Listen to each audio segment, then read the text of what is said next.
What's up, everybody? We here, the Hardwood Knuckleheadz, your boy Coach King and my man Garnett. We here. And yeah, man, we wanted to do a little mailbag episode because we've got a lot of questions from our listeners, and we appreciate y'all. We can't say it enough. We appreciate y'all for tuning in and supporting us. And we compiled a shorter version of questions, and we're going to do this every now and again. Right. But we had some questions that we figured we might want to address, and give y'all some feedback on what we thinking and what our thoughts are. Some of them are more serious than others. We got a little bit of everything. We got some hoops related questions. We got some questions related to our past, playing in college, and we got some interesting music questions too. So there we go. We're gonna get into it, man. So yeah, man. How you feeling today, real quick? Oh man, just another day in paradise, man. It's just it's nice and it's cold as shit outside in Walla Walla. So it's gonna be one of them indoor days. So it's just hang out, maybe watch the Trolls again. Have you watched the new Trolls movie with your kids? No, I haven't. Okay, well, I watched. Like we watched that the other night. Have you watched any of them? No. Maybe the first one. I think I watched the first one. Okay, yeah. I never watched the first one. I watched the second one and thought the second one was really good. And then it's like like you watch the third one, it was like, it's like how sometimes they just be trying too much. Like what I mean. You just keep adding sequels just because of the success of like one, and then you know what I'm saying. And it's like they're just trying to chase money. And it wasn't that it wasn't a good movie. It was fine. I got some thoughts about. You have to watch it first because I'm easy to watch it because then when you watch it, then I got some, I don't know, I feel like that there were some low key adult themes in there insinuations. Just different. I mean, like the way I was thinking about last night when I was watching it, I'm not gonna say because I'm not gonna spoil it for you right now. I need you to watch it first, and then we can have a conversation about it because I'm like, I feel like. I don't know, like there was some things that just it ain't quite come all the way around. I was like, does anybody else see it like that, or am I the only? Okay, right. So go on, sit down with your girls and then like watch that and then tell me because I just feel like there was some things on there. They was doing the most. They was doing too much right there. They was doing. I'm like, oh, for real? Like that's what we're doing now? Adult theming on cartoons and shit, and like stuff that's like serious, like we're doing. I don't know, Yeah, give it a shot there too. So yeah, you know what I watched? I was watching this morning was the movie Champions. Have you seen that? Wait, which one? It's Woody Harrelson and my son Isaiah. He the one who told me about it. He watched it the other day and he was like, "Yo, Dad, you gotta check this out. It's pretty funny." It's Woody Harrelson and he's coaching a group of special needs kids. Oh, the basketball one. The basketball movie, yeah. Okay, how was it? It was good, man. I enjoyed it. Really? Okay. Same thing. Like it's a feel good movie, right? But it be having some moments, bro. Like, right. Sometimes if it's gonna be a feel good, just make it feel good. Like don't make it like feel good and then throw some other shit in there because you be like. I was feeling it, and then I'm like questioning it, like you know what I mean. Like I mean, I was laughing. I mean, they had them kids; they were saying some stuff like they was off the chain. I was like, yo, but I appreciate the movie because I mean, it gives you different perspective, right? And also it brings light to the challenges that special needs kids go through, right. But also highlights their abilities and the things that they can do and the joy that comes with it there too. So that's kind of cool. And their personalities, man. So it was a good movie. You should check that out. So wait, hold on. You said it's called Champions. Do you see it on Amazon or where you see it? On I believe it's on HBO Max. Okay. We got that. So I'll take a look at that for sure. Yeah, check that out. Okay. All right, man. Well, let's get into some of these questions, man. Let's get into some of these questions. And as always, we ask y'all to, follow us on Instagram. You got us at the Hardwood Knuckleheadz. You got Coach King. We are OTT. Like, follow us. And always, if you want to send us a question, you can always ask us. We will answer. Oh yeah. Whether it be privately or on a show, we will get back to you. Right. Like and subscribe and inquire. Yeah. Yes. All right. So question number 1 that we got. Oh boy. What was the toughest college environment you played in? I'm gonna let you go first because I got toughest. Like, is it just one? Like, me. If you want to get two, go ahead. But okay, toughest college environment that we played in, man. Yeah. I mean, you know, like they could really go back to my first 2 years. My freshman and sophomore year over at NAU was tough. I remember one of the toughest places to play was in Albuquerque at the Pit. Oh, that place is dope, man. At the Pit, that place was like, you know, that was because the way that they got the lighting set up there too, like it's all dark except for on the floor. You know what I'm saying? Like. Yep. I mean, and then, yeah, just, I mean, and the people, man, the fans are crazy. They love their hoops, man. They love their hoops because it's like, you know, a place like that, like New Mexico and like those other places, like they don't got professional teams. You know what I'm saying? So this is that for them. You know what I mean? In Albuquerque. And then at the time when I was there, if you remember, they had a cat, Ruben Douglas. You remember him? Yeah, Ruben Douglas. Man, that boy could score, yo. Oh man, so that was he was a bucket. And it was funny there too, because in the game, this is like what he would do, right? He'd come down, like he didn't play no defense, right? He didn't play no defense. He didn't worry about that. He didn't have to play. He had to worry about playing no defense. Like he played no D. He'd come down, like they'd bring the ball up, right? He'd have the ball. He'd throw it. He'd cut through. He'd go to corner. They start moving the ball around. It's all motion. They're not really getting nothing. At 10 seconds, right? Because at 10 seconds, that's what we would call red situation. He just come out, dog, and they give him the ball, and he yank, and then he just hit it. And I was like, damn, man, like how do you plan for that shit? Right. You know like he like he was just in the corner. He just hanging out. Like he wasn't. He just standing. He just standing. Just wait. Look at the clock. It'd be at 15. He start to creep up a little bit. It get to 10. Then he get it. And it's either like 1-4 lower, they give him an on ball, and it didn't matter because he was so strapped and he was so skilled. Yeah, it was just, and at that time, like he was a bucket, like he just like that dude scored that thing. So it was just So I'm gonna say so the Pit was one. You know, I never liked playing at Montana. I hated playing. I hated playing at Montana. The Montana, like them, again, like you talking about fans. Them fans were something else over there. They talk shit. They would find out stuff about you and your family, and they're saying stuff about like in the game. Like, oh man, like I remember me and Hayes. I think this had to be. So this was Hayes' senior year. So it had to be my junior year, and we're playing over there, and it was actually. We actually ended up beating them in overtime, which was crazy because it was like a 4-way tie for second place at the time. And that weekend, all the teams were playing against each other, and we ended up winning, and like every other team lost. So even with our record being, you know, like not a very good one, it jumped us to second, which was crazy because we were not a second place team like that. Like, you know what I'm saying? Like we just, you know, I mean, but the way that it all shaped up, we were there. But man, when I tell you that those fans, I mean, I'm not going to repeat the stuff that I remember them saying because it was just too much, but it was, I remember there was a moment where I think Golob tried to get a floater and he missed it. And Hayes, and like I tried to jump up to go get the rebound and go try to just tip it in. And Hayes came from over my back and grabbed it and like he tip dunked it.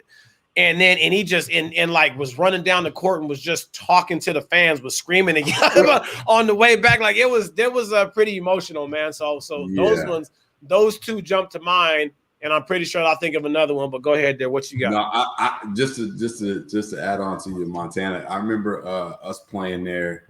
I think it was my junior year, and they had this one fan. I'll never forget it. We had, McDade, remember Ryan McDade and Brian golly, but I can't remember. But they had this fan that was up there just screaming like, "Oh, McDade, Ryan McDade, you stole my heart." It was wild, bro. Like we couldn't keep a straight face, and I don't know if he was being serious, but it was just comical. And every time McDade touched the ball, he was saying it. It was and Brian McHugh, same thing. McHugh. Oh my gosh, you're so strong. You just steal my heart every time. It was just wild, man. So Montana fans was crazy. For me, I have to go back to Oregon. We played there my junior year, back when Oregon was playing at MacArthur Court before. No, okay. Before they got the big arena with the crazy floor, they played at MacArthur Court was like a little matchbox, right? Right. And so we went up there, and it was just a bad weekend altogether. But we went there, we got in town, we went to Arby's. Half the team got sick from Arby's, so we were all throwing up in the damn hotel. So there was that, which is why they weren't about them meats. Let me tell you that right there. Still to this day, I can't do Arby's because I'm traumatized. I'm traumatized. Right. But then, so we go to pregame shoot around, and I don't know if you remember, but back in that time, Oregon had by far, and I'm saying this as a good, respected. I already know what you're gonna say. I already know what you're saying there too. Oregon had the baddest leaders on the planet. So we were sitting there shooting around, and then I remember like 3 or 4 of us took a break, and we were sitting on the bench, and they got out there and started doing their practice for their pregame routine. Right. The game was over right then. We were not focused at all. Right. I was like, oh my God, like. Yo, this is some wild stuff, bro. So then the game starts, right? And the place is pretty packed. We jump out to like a 19-12 lead. Oh, and the fans are getting a little unruly. They're like, yeah. They call timeout, and it was like they went to their timeout and they were just like, hey, yo. To hell with this bullshit. We gonna turn up. Let's go turn up. Right. And all of a sudden, next thing I know, we were down 30. Like it was quick. Hey. They had Luke Ridenour. Okay. They had Freddie Jackson, Jones, Luke Jackson. Right. Christopherson, the big boy that was on it. Yes. Okay. Sales, right. They were not playing. Like Alex came down and took off from like just inside the free throw line and just smashed. And it was like you couldn't hear nothing. And so then we were sitting there and like, man, we're down 30. And then all of a sudden, like middle of the second half, the worst thing in the world happens. The fire alarm goes off.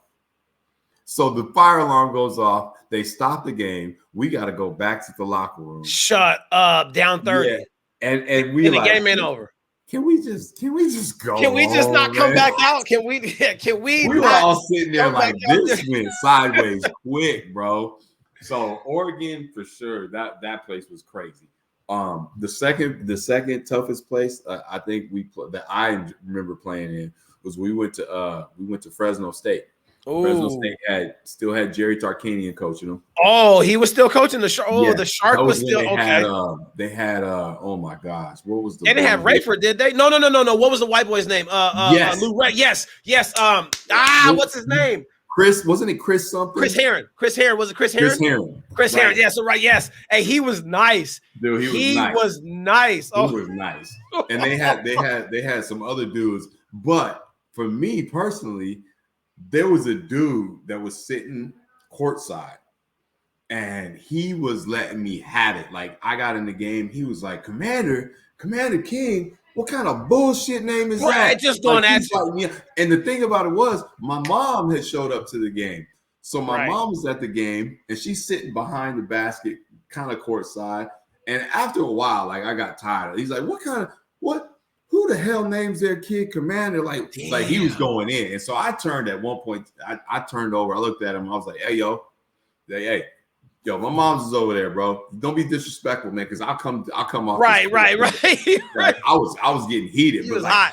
He was letting me have it. And this thing was no joke. Fresno, again, kind of like New Mexico, because there's no pro teams. Because there's no pro over there. Right. They love their college teams, bro. Man. Like they were relentless. You know what I mean? And I think we lost. It was a close game. We kept it tight. I think we ended up losing by like 6 or 7. But man, that place was wild. Man. Yeah. So when you were talking about Oregon, that made me think about that there too. Because my freshman year, we actually went to Oregon, and then we played them early. This had to be like the first big game of the season there, right? Like it was like that's when they had, again, like you're talking about, like, so like you must have played against Luke Jackson and Ridenour and Freddie Jones when they were all like freshmen and sophomores, because we played against them when they were seniors. So they were just like, and that year, I think they were number 2 seed in the West region. Like they ran through like, man, they were they were so good. It was like we had no business being on the court with them. Like, you know what I mean? Like we just no business. Like I never forget. We're down 20 at half, right? We're down. I mean, just down 20 at half. Like, I mean, it's just bad. You know, I mean, us and the freshmen, we're sitting on me, Feuerbach, you know, Kelly, Epat, you know, Ferg. Like we're just, I mean, we're off to the, you know, like off to the side. We're not getting into the game. Like, you know, it's kind of one of those ones. Halftime come and A just come in there with this fire and brimstone speech. Like, you know what I mean? Like, you know, like we down 20, but we're gonna come at him and we're gonna cut it.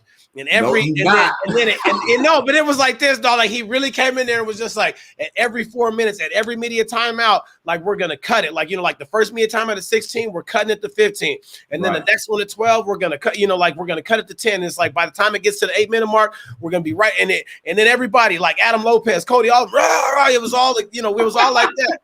So we were all like juiced up in like warm up, and I think we must have used the rest of whatever energy that we had in them warm ups. Slapping glass and shooting and getting all that because I tell you what, because when the ball got inbounded, you know, that whole cutting to that lead thing, just they was like, what lead? What? What lead? They just like, what, that lead? Oh no, just watch this lead. Hey, I swear, hey, before the media timeout could come up, we were down 30.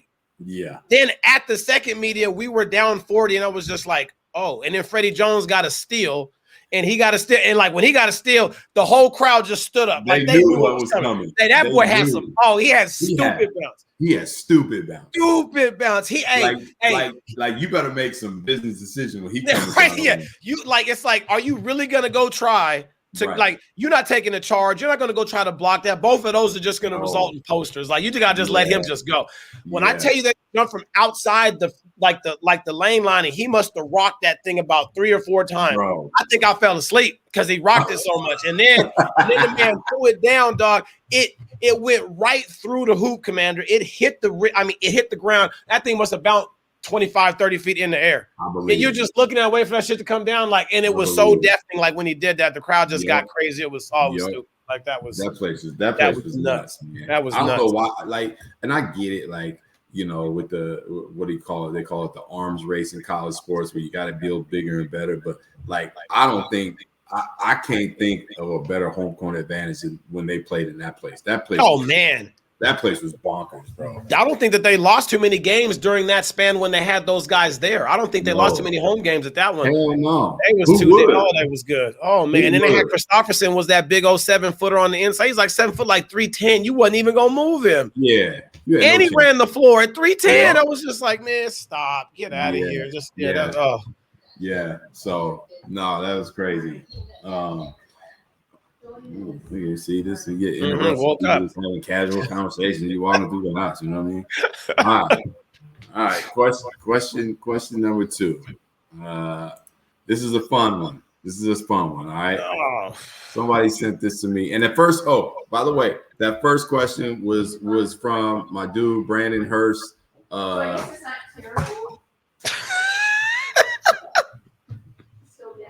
They just gonna be talking like we're not doing something. Like we're not doing stuff. We're not doing something. Conversation. Everybody, that's my wife. Yeah. You know, right. Okay. The first question is from my boy Brandon Hurst, NAU alum. NAU guy, right? Yeah, exactly. That's right. Yeah. Yep. So shout out to him. And second question here, and so this question came from a few people. So I'm not going to give credit. There's several of you listeners, and y'all know who you are who asked this question. They gave us a few groups, but these were the 3 groups that were most notably asked about. So I picked these 3 for us to do. All right. So if you had to start, bench, or cut these 3 groups, how would you do it? You got Wu-Tang, you got Outkast. Man, this is tough. That's like one of the worst ones right there. Because like you're talking about all 3 are all Hall of Fame groups. I mean, their catalogs are crazy. Yeah. They're, you know, but it's also like 3 different styles of rap though, too. So like, you know what I mean? Like it's not like they're all doing the same thing. Like it's that's not fair, man. I'm trying to look at that like. Because Wu-Tang is really a super group. Like, they're not a hip hop group. They're a super group. But what they did and how they transcended with all the stuff that RZA was able to do with all 9 of those guys, man. And then it's like, then you got than Outkast, you know, because Big Boy and Andre, like, they went and did their thing, except for the you know. But I mean, like, besides, why you got to bring that up, bro? Well, I'm just saying, well, because that right there. Hey, low key, I'm real pissed still about that. About I'm what? I'm real upset about that. Like, what? That flute bullshit. That, like, he missed me with that. Hey, you didn't even think I was telling the truth about that. You thought I was like, he missed me with that, bro. I'm gonna go first. I'm gonna give you time to think about it. All right. So for me, I'm absolutely 100%. I'm starting Wu-Tang Clan. Like, that's my group right there, like, bro. Like, I think I have pretty much every single album, LP, somewhere on a CD somewhere, and I like that's my group. Like, I grew up on them. I remember listening to them, and like every pretty much pregame in high school, it was either Wu-Tang or Tupac. Like, that was it. Right.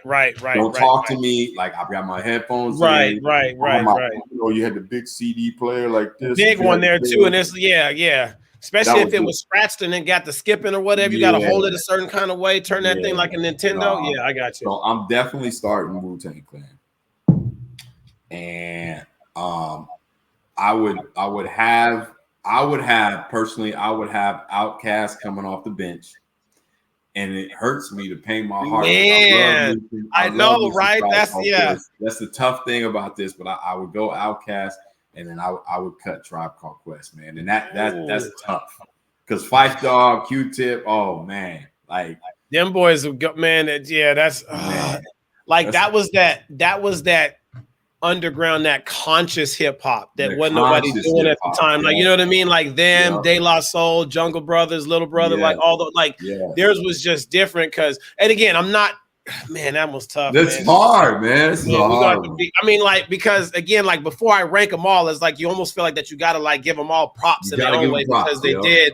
I mean, and it was like you kids nowadays, man. Y'all think y'all know about hip hop. Y'all don't know it. No, all these damn rappers with the same name and all the just all the mumble rap. Everybody little this, little that, and just Molly Perkins. Go back and listen to these three groups, man. Right. I mean, these ones right here, low key. I mean, these ones stay on rotation in the house all the time. Yeah. Like I got like shuffle lists that have every single like got all this stuff in there. So it's just you can't, man, that one's tough, especially because like when I'm looking at see, it's so hard there too, right? Because like with Wu-Tang, it's almost cheating though, right? Because they did the group and then they all split up and then their albums were just as dope from like the solo there too. So it's like and this, I mean, because you got Return, you got Return to 36, like that's a classic.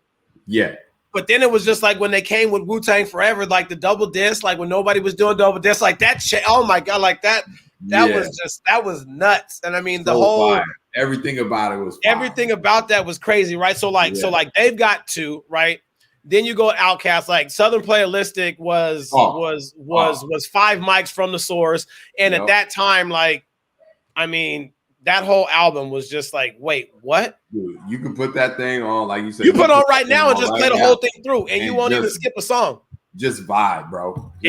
And you won't skip a song. So it's like, they got the one album now. Now, like the rest of their albums, it wasn't like I didn't like them. ATLNs was good. I'm not hating on it. Like but Southern Playalistic was like to me, and again, this is just my own opinion. Southern Playalistic was so good that it was hard for other albums to top that one. Yeah, absolutely. You know what I'm saying? Like now that it wasn't like they didn't have cuts and like different songs on it, like because it was what was the third album? Was it Aquemini? Because that song Aquemini just by itself right there. That song by itself, if you were to say, okay, which one had the best song or the best verse? I'm like, there's nobody topping Andre in that song. I'm sorry.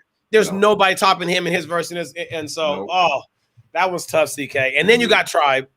And then Tribe is like so special to me because Midnight Marauders, the first album that came out, my mom, that's the first album that I ever got, and my mom purchased that for me. Oh, wow. I faked like I was sick one day at school or whatever, and then I came home, she went to the store, and then she grabbed that and gave it to me, right? And then I remember just being in like the backyard, like I hit play, and I listened to that thing all the way through, and it was just like, you're like, what is this? Like, it was like, the whole thing, you like, that was like back in the day where, you know, like not every song, or I mean, like not every album had like great songs there, right? Like, you know, I mean, you know what I mean? Yeah. Like you couldn't just play the whole album through and everything. Like, I don't know, like Dr. Dre had the, you know, like the Chronic, and Snoop had Doggy Style, and they had all them, but I wouldn't just listen all the way through because some of them I just didn't like them that much. No offense, I just, you know what I mean? Like that was it. But Midnight Marauders, dog, you could play that thing all the way through and not miss a beat. Even still to this day, I probably listen to that like once a month. You just have to, just off of TV. Yeah. So I'm just like, shit. So now I say all that.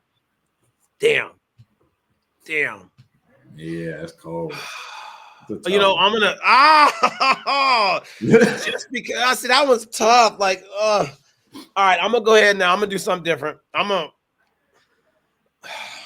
gonna start Tribe just because of the nostalgia, because of the Midnight Marauders album, and kind of just like and I mean, not to say that the other ones weren't good, but that one it's just got a different place in my heart there too, right? Yeah. And then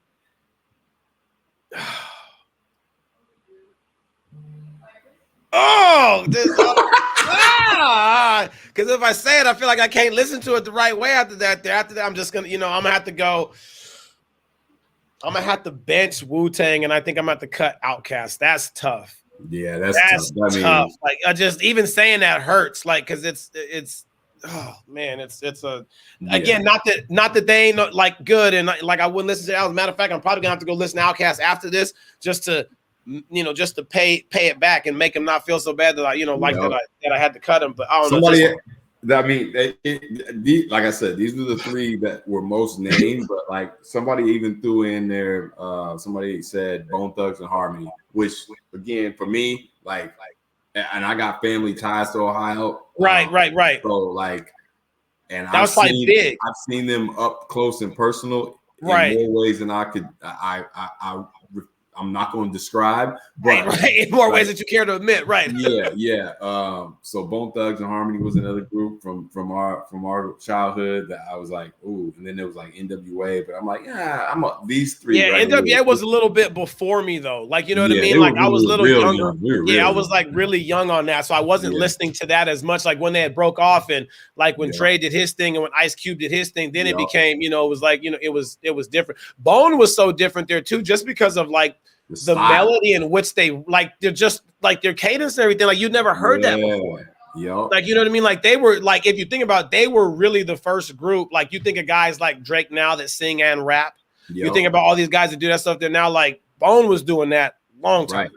Right. Like, you know what I mean? And it was just, and then they did it, but it was so fast how they would do it. Like at the beginning, it was really hard to try to get in, not to try to get into it, but you didn't understand what they were saying because you didn't even like, you had no, like now you got the Spotify and like you can go and see it. And now I'm like, oh shit, that's what they were saying this whole time? Right. Like just like, I mean, so you couldn't, it was like how I sounded the other day when I was telling you about the whatever song there, right? You just got making a song because you don't know what they're saying. It was so fast. It was so different. So that was a good one. That was a good question. I appreciate that. Yeah, question. No, I like that one. All right. Had me over there hot. I'm over here mad, feeling like I disrespected Outkast. Ever asked that question though, but yeah. All right, real quick. This would be a good, real quick one. We could do this one. Yep. Somebody asked, "What is your go-to music at the gym or when you working out?" Oh, okay. Like, cause if I'm in the gym and gonna go work out, I've got like two different ways there, right? I either go like 80s music. Yeah. Like, look, 80s pop. I don't know what it is. 80s pop, just like, cause it's just so. Oh no! Wait, hold up. When you say 80s pop, you talking like Paula Abdul and all that stuff? Yeah, Paula Abdul, Janet Jackson. You know, Culture Club. You know, I'll throw some Prince on there. Like, pleasure principle. Oh yeah, you already know. Yeah. Oh no. Okay. Hey, Common Chameleon. Hey, listen. Hey, I'm out there just trying to dance and work out. So it's either that or like if I'm really gonna get into it. Do you ever listen to Big Yavo? Big Yavo. You never heard of Big Yavo? I don't know about Commander. Oh, right now while we're talking right now, I'm gonna send you my Big Yavo playlist. You gotta listen to it. Now again, there ain't no substance. He pretty much say the same thing all the time, but the beats go hard and he's got so much energy and he just has a confidence about him when he's just saying it, even though it's the same shit. You just kind of be like, man, I'm kind of just rocking with it. You know what I mean? Like it's not something that like I'm not just gonna play that in the house while I'm cleaning up.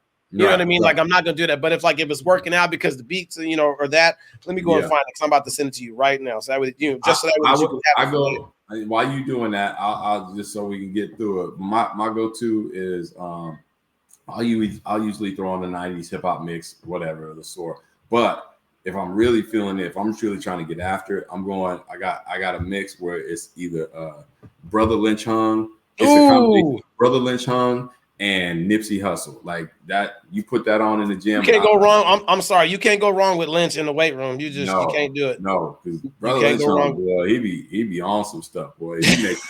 He be making you feel yourself, boy. Yeah. Like, hey, y'all better not interrupt my sets. You better not, because I got something going on. I got something for you, boy. So yeah. And Nipsey, yo, I respect that man. It's a damn shame that, you know, he had to go so early. Yeah. Because that Victory Lap, though, that album, that Victory Lap was crazy. Oh, yeah. Just shout out to Hayes, because Hayes actually put me on that album. We were actually driving to Seattle for a basketball tournament. He had flown up to come and stay with me for a couple of days, and then we went up there, and he had thrown, like, I had heard I heard Slauson Boy and a couple mixtapes or whatever, but I didn't really get into it like that. And then he put that on. It was like, oh, when Victory Lap just comes on, and just like you hear the piano and just that, and he just goes right there and just spit nothing but just, it was fire. That was that was some good stuff right there. So but I just said to you, like, give a chance, like Yavo, like listen to it. I'm telling you, it's different. Like it's just, but like you're gonna be like, oh wait a minute, okay, yeah, you know what? Hey, put some more weight on there, and then yeah. Let me throw you know what else I do every now and again? I'm not gonna lie. I throw on like a techno or trance mix, like I'll put that on and I'll get into it. I gotta hear something different now. Like for some reason, like sometimes it's just like you just gotta hear something. Yeah, just so like tech stuff. I got some. Yeah, that and like Lex is real big, and like the kids, they like all like the Tiesto and like exactly, and all, all that. So, so that's always getting played in like the house, and like the kids will dance. That's all made me feel like, oh well, shit, I'm gonna put that on my mix, and if they doing it, you know what I mean? Like so. Yeah, those ones go hard there too. So I'll be like, hey, Jen, you want to go? Let's go out to the desert, get it right. Let me go get some of this. Yeah, let's go get some of this dance on. I just feel like moving a little bit, just like that. End up having a hangover situation. Right. You know what I mean? We'd be out in the desert, lost like a mud. Too many margaritas. I got too many. Yeah. All right. Next question came from my boy Jonathan Naylor. He lives. That's a great question right there. Yeah, and he used to coach with us when I was at Chaparral. Good dude. So he asked, with all the great high school talent out there, and he phrased this in regards to AZ, but I think it's more of a national. Hey, but I can speak on AZ too, because I grew up there too. Because I'm not this one strikes a chord here. But go ahead. Yeah, why don't local news cover it more on a daily or nightly basis? I think, just personally, I think this is the world has changed and everything's about the internet now. So it's more, I think this is more of a financial question and a business question, a business related answer. Right. And it's a shame, because I know when we were growing up, like our parents would take the newspaper clippings, like the local newspaper. Yep. And they would, you have an article after you had a big game. Man, if you made the paper, dog, you was feeling like $1 million, man. Hey, you see your name on there, man? Oh my gosh, I think my mom, she just gave it to me. I ain't even looked at it really, but I had all the clips from the Orange County Register and the LA Times. Yep. You knew when you was in there, boy. You like, man, right. You can't tell me nothing. Right, exactly. So, but man, I wish they would cover it more. I think it's more of business being business, and that's the unfortunate part. But I think I wish that more people.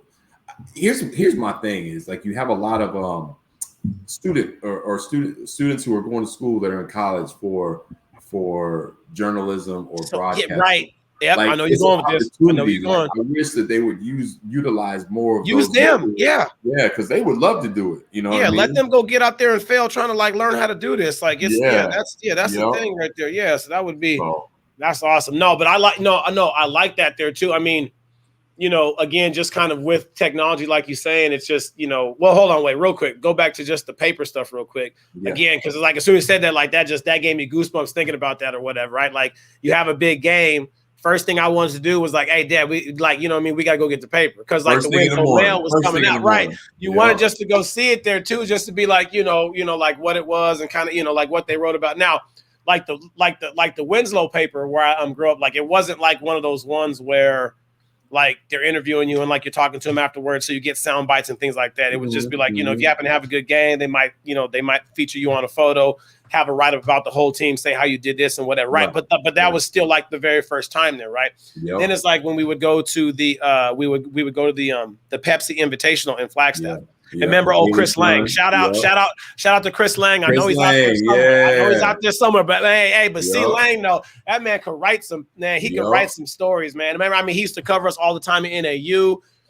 But even in like high school, like that was my first couple of times trying to like, you know, like meeting with him and kind of interacting and stuff. And that's the first time like he'd ask you a question and you're like, wait, what? Like, you know what I mean? Like, you never been asked the question. How to talk to people, right? No, you did, because the first couple of times you just say some dumb shit, like, or you just, you know, the first thing that comes to mind, not knowing that it was going to go into a paper where everybody's going to be able to read this, and you know, and it was going to be there and stuff. And so those were like big times there, right? Because I mean, that was before, you know, all the media stuff, right? And then you get to high school, like he was talking about, like. I really felt like that they should always, just like you said, to piggyback on like the younger ones, like you're right, ASU's got like they've got the Walter Cronkite School of Journalism, right, which is like one of the biggest ones that's in like the nation, and like I don't know why, and like you would think there too that with as many people as they got that are going there for those type of degrees, they're right for electronic media, sports broadcasting, you know, like writing and all that stuff, that they could be able to kind of send some more out there, because I really feel like that they could be able to grab more. Now then, real quick, did they still in Arizona? Do they still do that weekly high school show?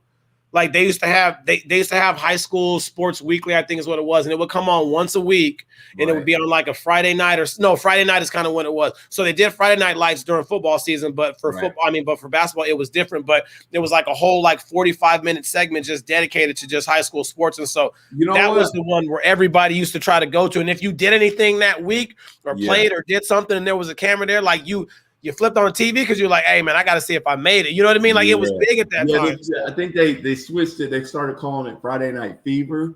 Okay, Friday night. Okay. And I know that they were doing it for a while because my man Bruce Cooper. Channel the 12 News or 30 News, he was with two. He was with two. He was doing it for a while, and I think he retired. I don't know if they still do it because again, this is an example. Like everybody's got streaming now, right? So everybody's got YouTube and Hulu or whatever. And sometimes you don't get the local channel. So like I have YouTube TV and I don't even really pay attention to it. Like I don't even know the local stuff right there too. Right. So I don't know. I doubt that they do it, but they have here in Arizona. They got a couple of shows. That they do radio shows. So they got AZ Preps Live that on Saturday mornings with Kevin McCabe, who's an NAU guy. Kevin McCabe, that's right. Real good dude. And then they have another show, AZ Preps 365, that covers high school sports. And then they just do it. I think it's every Saturday morning, whether it be 8 to 10 or 9 to 11. And they talk about, seasonal stuff and everything like that. Right. At least there's that. Yeah. Okay. I can say that out here though, like what's one thing is kind of cool in just the area that we're in, which is basically, Walla Walla, Tri-Cities, and then you've got, a couple other, you got Yakima, Sunnyside, Prosser, like all those. They have SWX, which is one of the stations that's out here, right? And so usually I think it's like, I think that once a week that they actually do a feature high school game on like that channel, which is kind of cool. Yeah. Nice. So there, so like if you've got but again, you got to have SWX. See, we don't have cable. Right. We just got the apps because I just can't stand commercials. And so we just, so we're just watching that. But, but they do have that, which I like that they have it. But again, you're only getting one game a week, which means that only 2 teams get featured. Like, you know what I mean? Like, you're not able to kind of get out there and stuff there too. But you know what I do? You know, it's kind of you know, different there too, because on the AAU side, again, just because of all the social media stuff there, right? Like they've got all their different tournaments, and they've got people that are there at the tournaments that are, you know what I mean, talking to them. So it's almost like that almost can kind of answer his question a little bit, just because like that's kind of where it's going, I think. Yeah. You know what I'm saying? Like, you know, just because again, you're talking about how many, just because there's so many teams and there's so many kids, and just what it sounds like is that there's just not enough time, or not enough cameras, or not enough this. But you know, but when you just got like a little, you know, like camera there with just a microphone, like you can say, hey, I'm this and this with this, you know, whether it's Yahoo or whether it's Made Hoops or whether it's, you know, Under Armour, this, like they've all got people that are talking to, you know, like afterwards or whatever. And so that part's crazy, which is kind of like where it's going there too. So no, great question. All right, next question. Here we go. A couple good ones coming up here. Go with this one. So, how do you balance coaching your own sons and the father-son dynamic? Yikes. Loaded. Yes, indeed. So, I guess I'll go first. I got, you know, because I got a high school kid. You got a younger one. I got two. I got a younger one as well. It is it's a difficult situation in the sense that if you don't do it right, you can mess it up. And so I always approach it from the standpoint of I'm a father first, I'm a coach second. Right. And so I always try to make sure that my kids understand that, listen, I want the best for them. I want them to push themselves. I want them to be better basketball players, athletes, all that. But in the end, like, I'm not living my life through you. I'm not trying to live my life through you. I want the best for you, and I'm going to try to provide all of the things that you need to succeed. But I'm not going to harm our relationship in the manner that you know, when you're done with sports, we don't have a relationship. So I'm hold on a second, y'all. The wife is asking for something, and you know, I got to press pause. She needs something done. So this is live. How about you step in here and step in while I do it? I'm having a little struggles here. Oh, there she is. Look at the wife. There she goes. I can't get it. What, you trying to open up the jar? I'm trying to open up something from it, but it's not working. You got twisted to the left, dog. You got twisted to the left, not to the righty tighty, lefty loosey. Come on, man. Let's go get it. There you go. I got it. Hey, victory! Hero of the day. He done opened up the jar of jam, or pickles, or whatever it was that y'all eat. You might as well show your face. We're talking about you anyway. What's up, Zay? How you doing there, boy? Good, how are you? I'm doing all right, but it's 2:00 and you just woke up, so we need to have a conversation later on. About sleeping. Okay. You see how he just dipped as soon as I said that? He gone. Quick. Wow. Just But nah, I mean, it's my kids are they're pretty motivated. I know your kids are pretty motivated as well. Right. So I think it's the importance is like making sure that they have all the things that they need to succeed, and then trying to just encourage and be there as a support system. And there's times when you got to get on them, like you gotta, and it's not getting on them for mistakes or like basketball mistakes per se. It's more the little things, the approach, and the little things. How you're doing what you say you want to do, then I'm going to tell you when you're not doing it. Exactly. So, I love it, man. I think the one thing about us is like, we have practice, we have games, and it's kind of an unwritten rule or unspoken rule for us. Like after games or after practice, like we don't really talk about it. Like we leave it as is. We leave it at the gym, and then we can come back to it, a couple hours or the next day. But I love my kids, man, and I refuse to put the future relationship in jeopardy. So that's how I yeah. You know, it's just that. So like that, you know, balance is like like the word in there, right? Which is like the one that I keep looking at it when I'm like looking at this thing because like like you're trying to balance, but let's be honest, like it's never gonna be all the way balanced where it's just like, you know what I'm saying, where it's equal on both sides. Right. You know what I'm saying? Sometimes it's gonna tip one way, sometimes, you know, it's gonna tip the father, sometimes it's gonna tip the coach, depending on kind of like the situation and stuff. Yeah. And you know, kind of like with it out here, you know, just kind of just speaking on, you know, like, so like last year I was able to actually coach Aylin. That was the first time that I ever been able to kind of do that there, right? Because he's been always tried to not coach. Right. To not coach him because, well, a couple of reasons. One, we were always in the gym so much and stuff, working out, doing this kind of stuff there too. The last thing that I wanted him to have to deal with was me now coming at him from a coaching standpoint when it comes to everybody else there too, right? So I always wanted him to get the message across from somebody else as well there too. You know what I mean? And so that's healthy. That's healthy.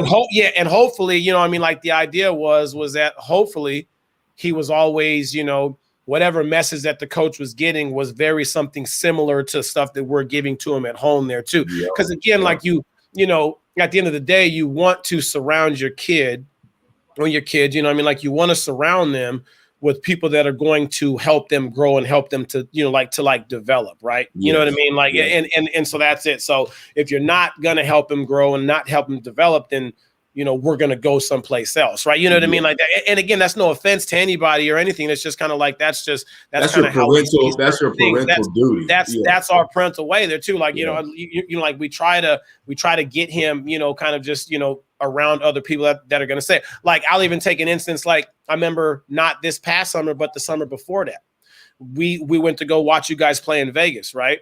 And then so you and Amari came to come watch him when he was playing with Rotary. He was coming to, like, you know, come watch him. And like, I loved how as soon as that the game was over, like you pulled him right off to the side and was just like, you talked to him about basketball things that either he should be looking to do or, but that's because that, like, you're coming at it from the same type of place there, right? You like, you know what I'm saying? Like you've seen it, you've done it. So it's like, so I really like enjoy, you know, being able to see other people be able to kind of pour into him and kind of give him that input there, right? Absolutely. So there's that part there too, right? So, but the, like, you know, and again, trying to stay away from trying to coach for like the longest time, again, for all those reasons. So last year when I did have to coach there, right? Because, you know, we didn't have a 7th grade coach that was here. I needed him to play up and so that he would keep getting challenged. And so I was like, you know what, I'm going to have to step up this year and like I'll coach, which was fine. I don't think that hurt the relationship and stuff as far as we were concerned or whatever. It was kind of different from, I think, from outside perspectives. From parents and things like that there too, because, you know, like without trying to talk very highly about him, because, you know, that's just something that I just don't do. I don't talk about Aylin very highly. I want him to keep continuing to do his stuff, whatever.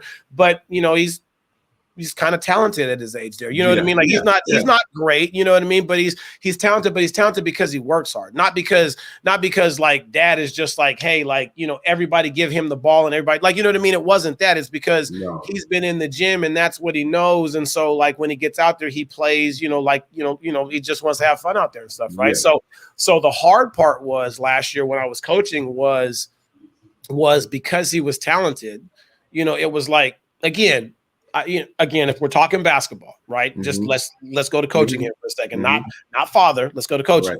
Right. If you're playing basketball, you usually, like when you're playing, you're usually putting the basketball in the best one of your better players' hands there, right? And you're allowing them to make the decisions there, right? You know what I mean? Whether or not it's motion or this or that or whatever, like it's ultimately going to come down to the ball's going to end up being in his hand at some point, right? And then it's like, okay, what are you going to allow him to do with it versus what are you not going to allow others to do because they don't quite have the same skill set, right? Which again, it's not a knock on the kid. It's just that, you know, when you're trying to start the reality of the situation. That's the reality of just basketball, right? And just it's just like you want to put it in like, you know, in like the one that can make those decisions there, right? Or the one, you know what I mean? The one that can kind of get to the paint to where we can do some stuff. He can knock the shot down. They can come off the pick and roll. We can get the ball to the other side. Like you put it in their hands there, right? And that was a really tough thing for other parents last year seeing. You know what I mean? Like it was tough because again, parents all want to see their kids like be able to play and be able to, and like I get it there, right? Yeah. But at the end of the day, there too, you're trying to get these guys to play a certain kind of way. You're trying to get them to kind of understand how to play and kind of accept roles. And really, as a coach, you know, you kind of want to give them a role, but really, I don't know if it's so much as a role as you're kind of like, look, I'm really just trying to put you in a better position to where you can help us out. You know what I mean? Like, so it's like, if you got a kid that can't really go left, to me right now, it don't make no sense to put him on the right side where he has to catch it and bring the ball with the left hand, right? You know what I mean? Like it just like it now, not to say that we won't work on that stuff at practice and the skill development and this, but it's like in games, because at the end of the day, I want that kid to be able to go out there and have a sense of confidence and be able to play as well there too. Absolutely. So like if I'm putting him in a situation where he's just constantly failing all the time, like his confidence is going to go down. And then now I'm not going to get anything out of him. No. And not only am I not going to get anything out of him, now he can't give anything to the team. Yeah. And so now he can't help us out and stuff. And so like, you know, it was really tough last year to try to, you know, again, balance, like, again, trying to say, you know, balance all of that because, you know, like he was the youngest there too. Aylin was in 5th grade and everybody else that was on his team was 7th grade. Yep. So now you got these, you know, you got kids that are, you know, have to defer or whatever to a kid that's younger. That can be tough. Right. You know what I mean? Like that. And so, but, you know, but having said all that, I thought that during the season, you know, like they finally kind of figured out how to kind of play and they had some fun with it and stuff there, you know, like, which was good.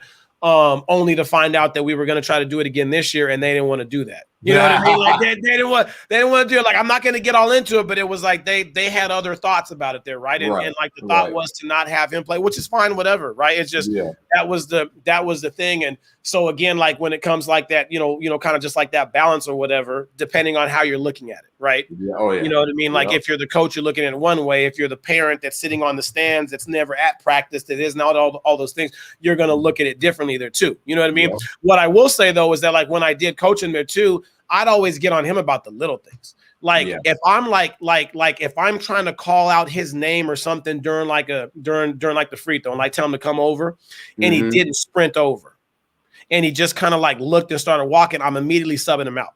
Right. That's not what we're doing. You know better than that. You know what I mean? Because we're always talking again, just like we were talking about earlier about Amari or just kids.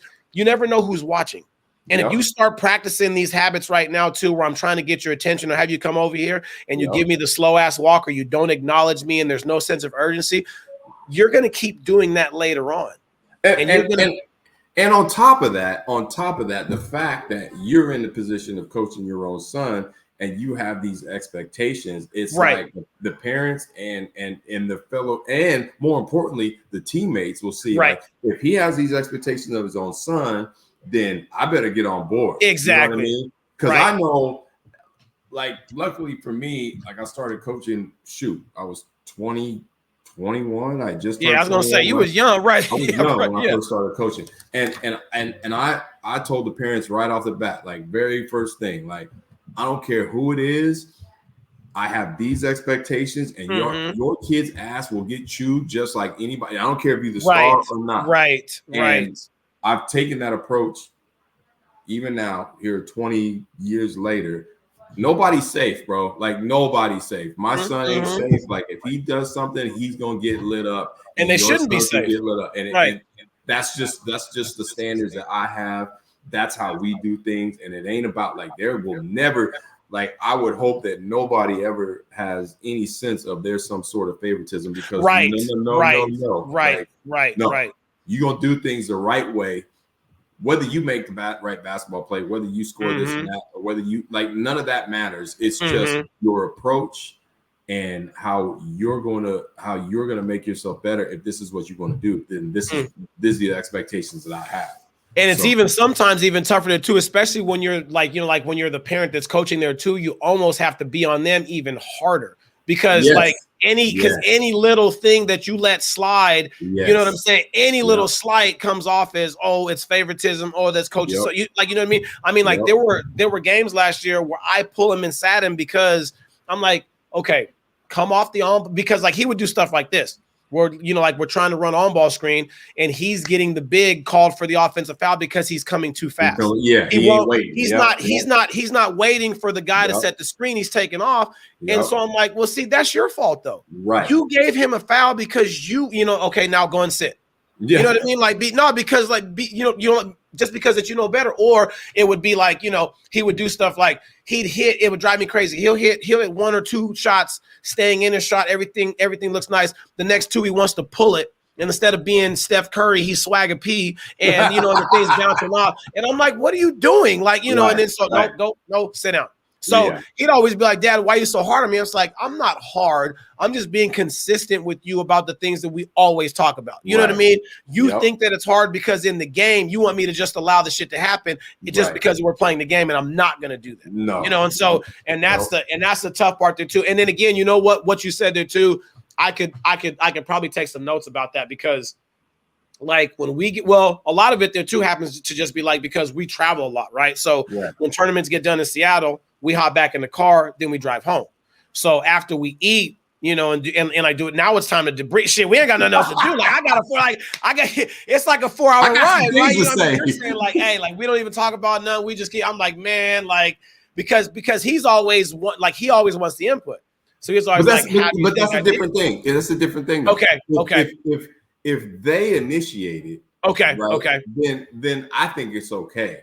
But from my I just always been like, if they don't initiate it, then I'm not. Then you're not going to talk about it. Because usually we have, again, we've got 30 years of knowledge more than they do, right? Right. We see the things totally different, and then things that they do wrong or things that bother us irk us more than it probably irks them. Then it probably should. Exactly right. And they have no understanding where that comes from. So us just unloading on them isn't the right place. So I always let me gather my thoughts. Let me sit here in silence. And then if they ask me, then I can formulate a really good response that they can understand. Right. You know what I mean? But if they initiate it, hey, you don't open Pandora's box. Right, exactly. Right. Then I'm about to say, don't ask me and okay, so do you mean, because what I'll tell Alan is every time he asks me, I'm like, okay, do you want me to sugarcoat it or do you want me to give you the real? Right. Like, I'm going to give you the choice every time. Right. I'm going to give you the choice every time, because if you want me to sugarcoat it, dude, hey, man, you were great, man. Hey, man, look like you're having fun out there. You're doing this. Okay, hey, fine. Right. Now, if you want the real, there were 3 times there that you're jumping on shot fakes about guys that can't shoot the basketball, and then they beat you to the basket. Right. There's 4 box outs that you missed right there or whatever that could have resulted in you guys getting a basket. You missed 2 free throws because you were too fast in your routine. Like, you know what I mean? Like, then I'm going to give it to you just because that's what because if that's what you want to hear. But again, that one's just like, it's so tough, just kind of just like with that dynamic. It's got me just thinking about a whole bunch of other things, because again, as a dad, I have failed miserably and I have failed a lot. Yep. You know what I mean? Kind of just like with this, and I'll just give you a story. So Alan was in 2nd grade. And we were playing in a 4th grade tournament in Lewiston, Idaho, and so he's on a 2nd grade team. So it's him and then a bunch of 3rd graders, right? So we messed around and made it all the way to the championship game, right? Championship game there, right? So we went to go eat something or whatever, prior to, and then we get to the game, right? So before the game's going on or whatever, he was telling me that his stomach wasn't feeling too well, and I'm just kind of I'm thinking it's nerves, it's this. He's in 2nd grade, so he's 7 years old, you know what I mean? And it's his first time getting a chance to play in a championship game, and there's all this stuff or whatever. So I'm thinking that it's that. Right. Not, whatever there, right? It's it's just nerves. You'll be fine. I try to just give him the pep talk as a dad would, right? You know what I mean? Just trying to talk him up there, right? Then he goes into the game and he lays an egg. The first, and he's 7. And I'm sitting there and I'm scowling him as I'm watching him play and stuff. What are you doing? You know what I mean? You could take these dudes, you could hit, all this stuff there, right? My man was out there playing with the bubble guts. No, hey, no, hold on. Yeah, no, yeah. So then he comes up afterwards. And, he's just kind of just how did I play? And I should have given him a hug and should have just been whatever. Cause I could see that there was something that was in his face, but I'm too pissed off about, no, I'm serious. No, I'm just saying I failed right here. I failed miserably right here. I failed. Right. And so I was just, so I was just upset there. Right. So we're driving over there and I was so mad. I was so mad because we brought the whole family over there and stuff. And, so we got to McDonald's and Lex got out with Isla and Ace, and then they went inside to go get food. And I said, me and Aylin will be there in a second. And as soon as she closed the door, I went in on him. What are you doing? Why? It was, I went in on him. I was so hot. And he's got tears coming down his face and he's got this kind of stuff or what. He's like, but Dad, he was like, I was trying. I was like, no, you weren't. I've seen you play and it was all this, so then we get home, right? We get home and we're asleep. And it's I don't know, it's got to be something like we got home at about 7, 8, we're asleep. It's about 11:30 or whatever. All of a sudden I hear him throwing up like bad, like in the bathroom and stuff or whatever and all this. And then so I go and he was like, and then so he goes, I told you my stomach hurt. And I just, man, in that moment, I was like, damn, like, you know what I mean? Like, I got too into that moment and just more of just, and that made me feel like shit. Like it was just, I didn't even sleep the rest of the night. I'm over there trying to reanalyze everything that I've done as a father. I'm just like, maybe I'm doing this all wrong. You know what I'm saying? Like, that's and again, so afterwards, the next day I woke up, I was just telling him like, I'm sorry. Like, I was like, dude, like, I'm sorry. Like, I had no idea. And it was like, I think that he was trying to not tell me as bad as it was because he didn't want me to think that he wasn't ready for the moment or wasn't tough enough to do it. Or, you know what I mean? So in that moment right there too, when you're saying like, how do you balance between right there? I should have been more of a father. Yeah. And I was more of a coach that was trying, you know what I mean? And I felt bad at that, man. And it was just like, oh, and so then it's like, after that, I was like, okay, you gonna have to be a little, we gonna have to take a step back on this. Absolutely. And you know what I mean? It was time to kind of take a look at that mirror, kind of reassess or whatever. And I apologize. And it was like more like, hey, like if you got something that's going on, dude, like you've got to communicate. Like, I mean, grab me by my shirt, pull it like, Dad, I don't feel good, Dad. Like, you know what I mean? Like you let me know, like, again, I'm thinking he was just nervous. Like, you know what I mean? Like and again, like, I'm not making the excuse, but I think as fathers, we've all kind of been there, right? Your kid was a lot worse. And those of us who have played, especially, I mean, you and I know for a fact. Absolutely. There's a lot more D1 basketball or just college basketball athlete or college athletes in general who coach their kids and get it wrong because they expect their kids to be this. They expect their kids to have this work ethic, and it's like, nah, man. It's just in the end, I give people this advice. One, first and foremost, it's not about you. It's about your kid. No, absolutely. 2, be the parent first. Mm-hmm. And if you are lucky enough to coach your kid, which again, if you're lucky enough to coach your kid and you do, and you have grown the respect of being a respected coach. Like people, you've earned that, right? Right. Then still, you have to be the parent first. Absolutely. And then third, it's just like, let them come to you, let them express themselves. And hear them like just like that. You didn't hear them at that time. I didn't hear him. No, I didn't hear them. And then you gotta assess and give the appropriate response. I'll tell you what that assessing did though, man. I'll tell you, like, you know what I mean? Like, I think what it did is that it really strengthened our relationship in a different kind of way then, right? Absolutely. Because it was like, it made me step back and maybe I'd be like, okay.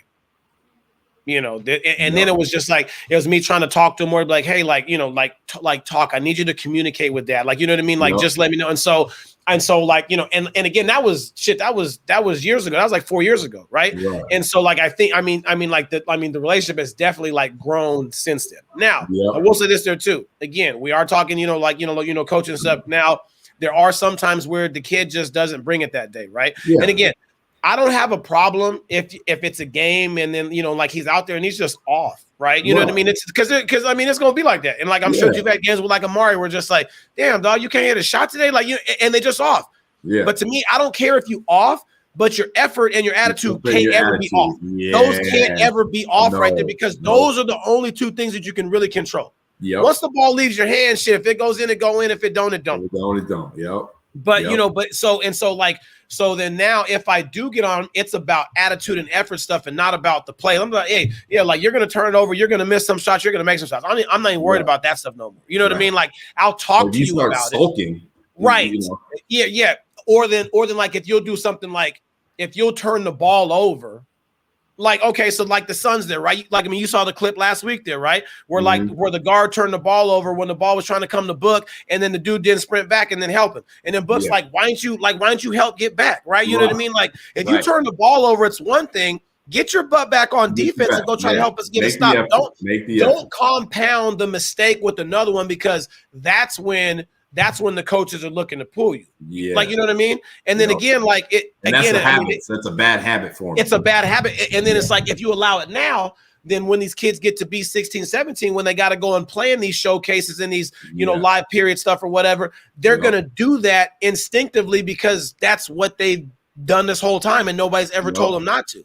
Yep. So, and so it's like with him, it's like, dude, like, look, you're going to make or miss. So then go add value, go and do something else. Go do something. If the shot's not falling, then go get a rebound. If the shot's not falling, get an assist. Right. Get a steal. Go take a charge. Go add value besides thinking that the only way that like you can do it is put the ball in the basket. So, you know what I mean? So it's like that's the only time when I like get on him, like even to where like when like I'm filming, like when I'm filming his game, like, I get excited for him in moments when he's like doing stuff, but it's like, if he makes a read or if he makes a pass or this, I'm talking to him through the video. So when he's watching later on, like, hey, that wasn't the play to make, guy was open in like the court, so that way that he can kind of be, like thinking about those things and stuff. Because again, just like you said, this is his journey, right? Just like it's Amari's journey, right? It's not ours. We've had ours. You've had yours. You've played. You've done the college thing. I've played. I've done. Like, this is not ours. All that we're doing is like we're there to be like, hey, listen. I know you might not think everything that I'm saying is going to be this, and I know a lot of shit is going in one ear out. I understand it, but I'm saying is that where you're trying to go, I've been there, and this is what I did till I get there. Now, anything else that I'm trying to give to you are kind of things like shit. Like, I wish I'd have known this when I was growing. Absolutely. I wish I'd have, like, you know what I mean? So anything that I'm giving you is stuff that I wish that I would have had because I didn't learn that till shit. I didn't learn how to do a field cut till I was 20 years old. Right. You know what I'm saying? Like a field cut. Yeah. I didn't know a field cut until I was 20 years old, but then understanding the importance of being able to understand how to get open. Which I didn't know how to, you know what I mean, like before. So we're just giving you things that, again, we wish that we'd have learned earlier, but also things that we know that are going to help you because this is your journey. Absolutely. You know what I'm saying? And I just want to just help you with it. And so that's so we can go another hour on that. Here's the funny thing is just to close it up, but like, and I know you'll experience this with Ayla and Asen when they get into sports and stuff like that. Right. So like Isaiah has been around. He's watched his big brother, right? Right. And so he's seen Amari he's seen me go off on Amari about things that we're talking about, and now watching Isaiah, it may not be. He's talented. And he looks up to his big brother. He wants to do all the things he's doing. Absolutely. So Isaiah is more in tune to soak things up that we tell him because he's seen his brother make mistakes. Right. And I don't have, I honestly, and it may be because he's young and, we haven't got to that real serious point, but like the conversations I have with him, like he'll have a bad game where he's giving poor effort and I'll light him up. Right. But then he's like, you know what, Dad, you're right. You're right. And then we move on. It's just like you learn as a parent, you learn as kids, they learn. And that's got to be a huge moment for the both of you there too, especially just the acknowledgement, because then it's like, okay, he realizes that I'm not just on his ass just to be on his ass. Just to be on his ass. Like, you know what I mean? The acknowledgement means that like, nah, Dad, I'm in agreement with you. Like, I didn't do what I was supposed to go do. Like, you know what I mean? And so that part right there too. I mean, just that acknowledgement alone, the growth from a mental standpoint on that for a kid that's 11 years old. Are you kidding me? Like, you're like, oh, just no, that's huge, man. That's huge. So. Well, cool. All right. Here's the thing. We said we was gonna keep this short, and we obviously. Listen. I don't know. Mailbag episodes is gonna be crazy because. So we got a couple more questions, but we're not gonna get to them. No. We got to wait. We didn't already win. We're gonna hold on to these for the next episode because the next couple are actually really good questions, but we be here for 3 hours. I swear. Man. So we gonna hold off on those. This is a good start to the mailbag episode. Oh, I like this one. This was good. This was good. What we like is that you guys keep sending us questions. Hopefully you liked our responses today. If you have feedback on that, hey, throw it in the comments. Send us messages like, hey, just let us know and we'll address it. But absolutely, this is a good mailback episode to have, and then we appreciate y'all.